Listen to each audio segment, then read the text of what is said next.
Hello student, मेरा नाम अवधेश और आज के वीडियो में हम लोग पढ़ेंगे इम्पोर्टेंट टॉपिक जो मॉलिक्यूलर बेसिस ऑफ इनहेरिटेंस का है, जिसको हम लोग पढ़ते हैं सेंट्रल डोग्मा। देखिए, सेंट्रल डोग्मा से क्वेश्चंस बहुत बार आते हैं, कंपटीशन में आते हैं और एक इम्पोर्टेंट पॉइंट है कंपटीशन की पॉइंट ऑफ व्यू से। और बोर्ड में जो है इसके क्वेश्चंस काफ़ी रेयर जो है शॉर्ट नोट में सेंट्रल डोग्मा से पूछ लेता है। देखिए, अभी जो पिछला सेशन हम लोग देखे थे, इसमें हम लोगों ने टाइप ऑफ डीएनए और बी डीएनए, जैसे ए डीएनए, बी डीएनए, जे डीएनए, ये सब के बारे में देखा था। और आज हम लोग उसी को थोड़ा सा और आगे जो है एक्सटेंड करेंगे, जो डिफरेंस पूछता है। डिफरेंस से मैंने बताया था कि क्वेश्चंस आते हैं और वो नीट में क्वेश्चन डिफरेंस से आते हैं। और दूसरी चीज ये है कि जो सेंट्रल डोग्मा है, सेंट्रल डोग्मा से काफी क्वेश्चंस आए हैं, जैसा कि बोर्ड में भी आता है, नीट में भी मैंने देखा है। देखिए, जो इसमें हम लोग को टॉपिक देखना है, ये सेंट्रल डोग्मा।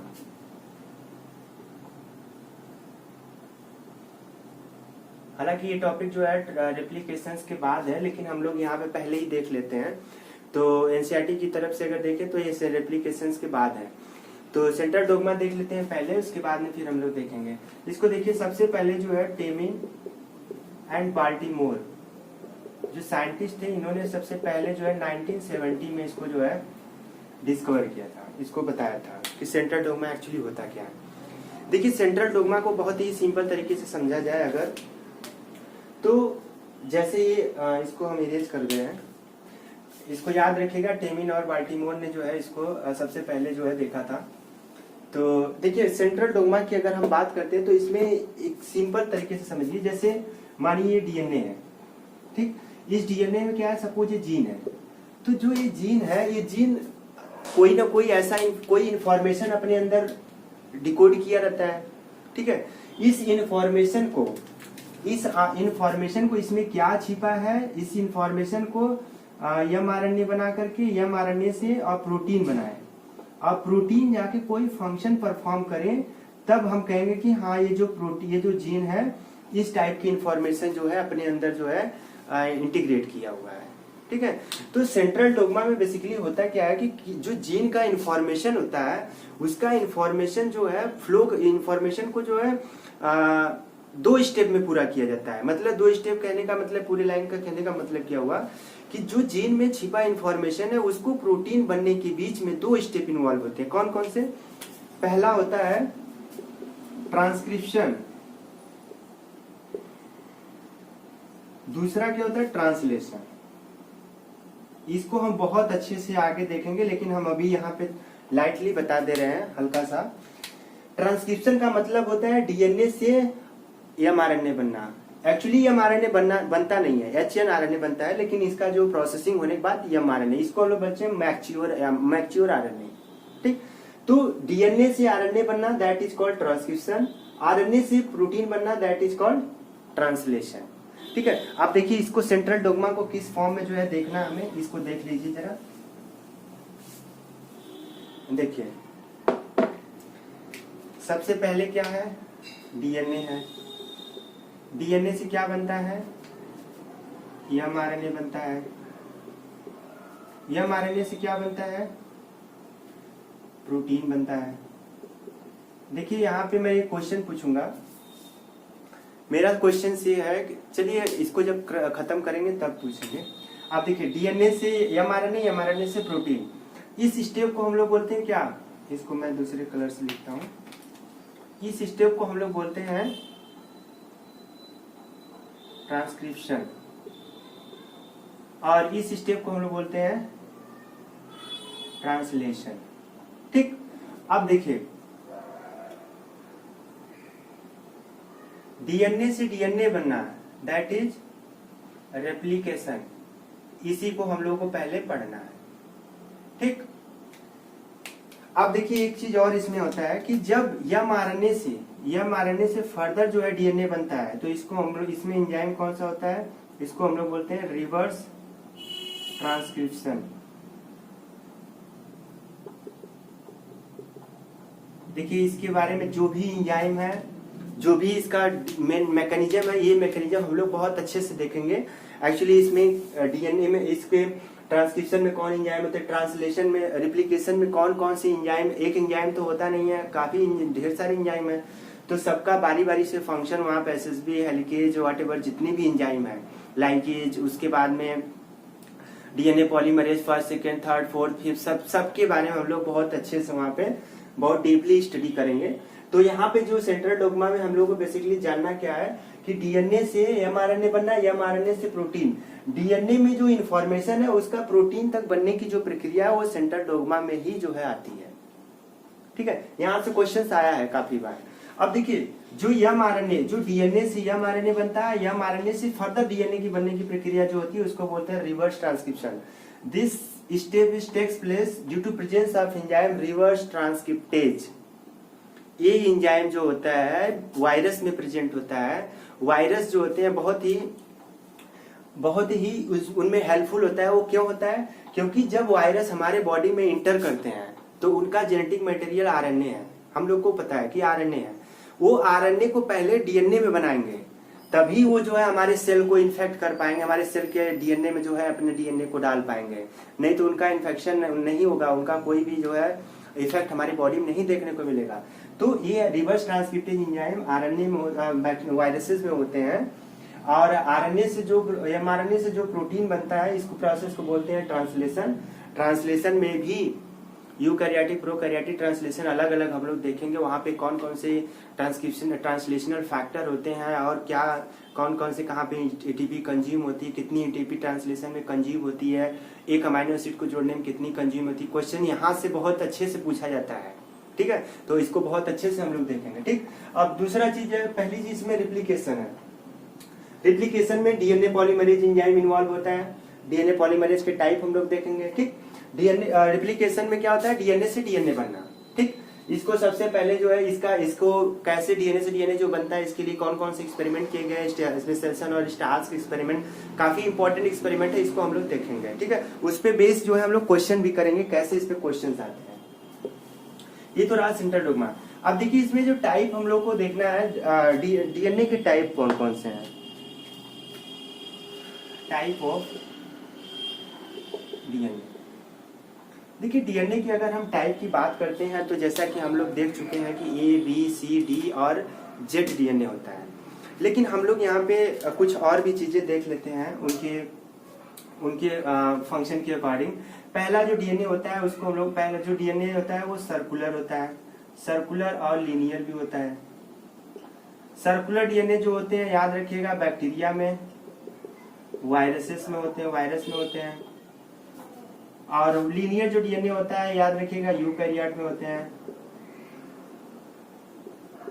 ठीक है, अब देखिए जो डीएनए जो है सर्कुलर और लीनियर होने का क्या मतलब होता है, इसको हम लोग रिप्लिकेशन में पढ़ेंगे कि इनका क्या इंपॉर्टेंस है। ठीक है, और दूसरा चीज अगर हम लोग बात करें इसमें, तो दूसरा अगर टाइप बात करें तो इसमें दूसरा चीज जो होता है वो है इसका coding DNA, coding and non coding. ठीक, कोडिंग और नॉन कोडिंग डीएनए।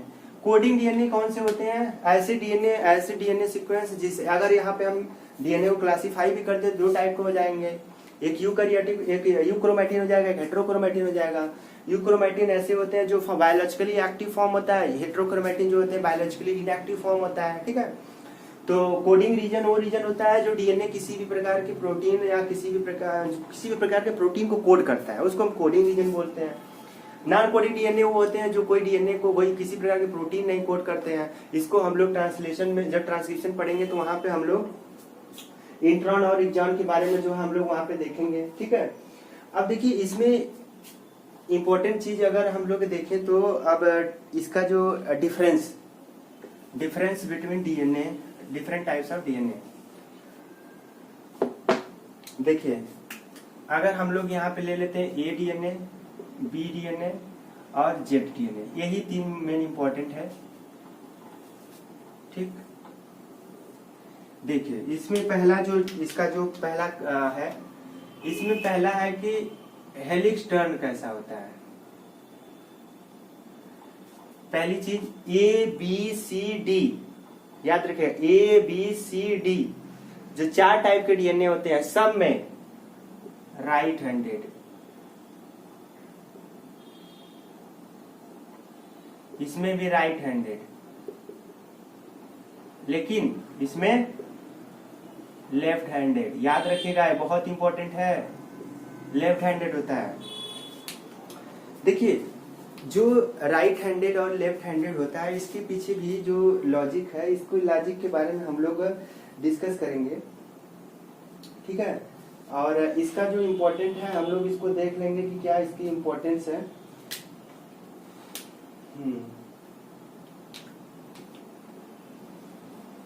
अब देखिए जो नंबर ऑफ बेस पेयर होते हैं, नंबर ऑफ बेस पेयर पर टर्न क्या होता है, इसमें कितना होता है 10.7 होता है। देखिए एनसीईआरटी में 10 दिया है, लेकिन 10 भी लिख सकते हैं, 10.4 भी होता है, 10 भी लिख सकते हैं हम, ठीक है। और इसमें कितना होता है 12 होता है, ठीक है। दो डिफरेंस ये हो गए। अब देखिए इसमें जो अगर हम लोग इसकी जब इसके डायमीटर की बात करते हैं तो डायमीटर की इसके स्ट्रक्चर की अगर हम लोग बात करते हैं तो इसमें जैसे इसका कितना होता है, इसका जो है अगर डायमीटर की बात करते हैं, जैसे डायमीटर क्या होता है, डायमीटर हम लोग कौन सा देखे थे, जैसे इस तरह से अगर हम लोग डबल स्टैंडर्ड डीएनए बनाए थे तो इसके बीच का ये जो डायमेंशन होता है ये पूरा डायमीटर हम लोग बता रहे हैं। तो इसको हम लोग कहते हैं 23 एंगस्ट्रॉम का होता है, और ये कितना का होता है 20 एंगस्ट्रॉम का था, ये तो हम लोग देखे थे। ये कितना था 18 एंगस्ट्रॉम का था, ठीक। ये तो डायमीटर का हो गया। अब दूसरी चीज ये थी कि जो मेजर ग्रुप्स होते हैं, जो मेजर ग्रुप था वो नैरो और डीप था, ठीक। ये डीएनए का क्या था, नैरो और डीप था। और बी डीएनए का क्या था, वाइड एंड डीप था। इसका क्या था, वाइड एंड डीप था। और इसका क्या था, फ्लैट था। अगर हम लोग बात करते हैं मेजर माइनर ग्रुप की, तो माइनर ग्रुप्स का क्या था, इसका था वाइड एंड डीप। देखिए ये जो मेजर और माइनर ग्रुप्स मैं यहाँ बता रहा हूँ, मेजर और माइनर ग्रुप्स की अगर हम बात करेंगे तो ये इनका काफी इंपॉर्टेंस जो है हमें देखने को मिलता है। इसका काफी इंपॉर्टेंट हमें देखने को मिलता है जो है ट्रांसक्रिप्शन में। देखिए इसका जो माइनर ग्रुप्स होता है ये वाइड और सैलो होता है, और ये क्या होता है नैरो और डीप होता है। ये भी क्या होता है, नैरो और डीप होता है, ठीक। इतना हो गया इसका। अब देखिए इसमें जितनी भी चीजें जो इम्पोर्टेंस थी ये चीजें हम लोग यहाँ पे मेंशन कर चुके हैं। और इस चीज को जो है और कुछ चीजें इसमें जैसे पर बेस टर्म जो होता है, एक पर कितने जो है रोटेशन, जैसे पर बेस पेयर पर टर्म जो होते हैं कितने होते हैं, इसमें 10.4, इसको तो हमने बता दिया 10.7, इसमें 10.4, इसमें 12 होता है, ठीक है। तो इतनी सारी चीजें जो है इसकी इंपॉर्टेंस थे। और ए बी जेड डीएनए से यहाँ से जो है क्वेश्चंस काफी पूछे जाते हैं। और रही बात इसके आगे की, जो हम लोग को जो चीजें पढ़नी है वो हम लोग को पैकेजिंग पढ़नी है। पैकेजिंग पहले हम लोग पढ़ लेंगे, उसके बाद में हम लोग चलेंगे ट्रांसक्रिप्शन पे, ठीक है, और फिर रिप्लिकेशन पे। पैकेजिंग के बारे में हम उसको बताएंगे कि क्या क्या कैसे पैकेजिंग होती है, कैसे डीएनए जो है पैक होता है, और न्यूक्लियोसोम क्या होता है, और क्रोमोसोम्स क्या होते हैं, क्रोमैटिन क्या होता है, इसको हम लोग काफी अच्छे से देख लेंगे, ठीक है। और बाकी चीजें जो है, जो पीछे का जो वीडियो है उसको देखते रहिए। और जो भी कोई अगर डाउट हो, कोई अगर डाउट इसमें वीडियो में आ रहे हैं तो फिर उसको कमेंट बॉक्स में लिखें, और कमेंट बॉक्स में उसको हम सोल्यूशन देंगे। और कमेंट जब आप लोग करते हैं तो उसको जो है उससे हमें इंस्पिरेशन मिलता है, और काफी जो हमें और एक्साइटमेंट होता है वीडियो बनाने में, काफी अच्छा फील होता है, ठीक है। तो मैं यही कोशिश करूंगा, अगर वीडियो आप लोगों को अच्छा लग रहा है तो इसको लाइक और सब्सक्राइब जरूर करें। सब्सक्राइब करना तो बिल्कुल ना भूलें, मैं बार बार कहता हूँ वीडियो में कि जो है इसको लाइक और सब्सक्राइब करना बिल्कुल ना भूलें, ठीक है। और ऐसे वीडियो हम जो है बनाते रहेंगे और कोशिश ये है मेरी कि अच्छा अच्छा वीडियो जो है बनाएं और आप लोगों को वीडियो पढ़ने के बाद, वीडियो देखने के बाद जो है आप लोगों को एग्जाम में कोई भी क्वेश्चन जो है उसमें परेशानी ना हो, आप लोगों का क्वेश्चन इजीली जो है सॉल्व हो जाए। ठीक है, तो आज की वीडियो में जो है हम लोगों ने कुछ छोटी छोटी चीजें जैसे सेंट्रल डोग्मा इंपॉर्टेंट चीजें हम लोगों ने देख लिया, बाकी इसके टाइप्स जो है हम लोगों ने देख लिया। तो ये सब चीजें जो है थोड़ा जानने की जरूरत थी और इम्पोर्टेंट चीज जो है हम लोग कल से देखेंगे जो है इसमें, अगले वीडियो से हम लोग देखेंगे इसमें। अब यहाँ से जो स्टेप यहाँ से स्टार्ट हो रहा है पैकेजिंग से, क्रोमोसोम्स डीएनए पैकेजिंग से, ये यहाँ से जो स्टेप स्टार्ट होगा ये स्टेप पूरा इंपॉर्टेंट है एग्जाम के, बोर्ड के पॉइंट ऑफ व्यू से और कंपटीशन के पॉइंट ऑफ व्यू से। ठीक है, तो आई होप कि वीडियो समझ में आ रहा होगा। Thank you for watching this video. Okay.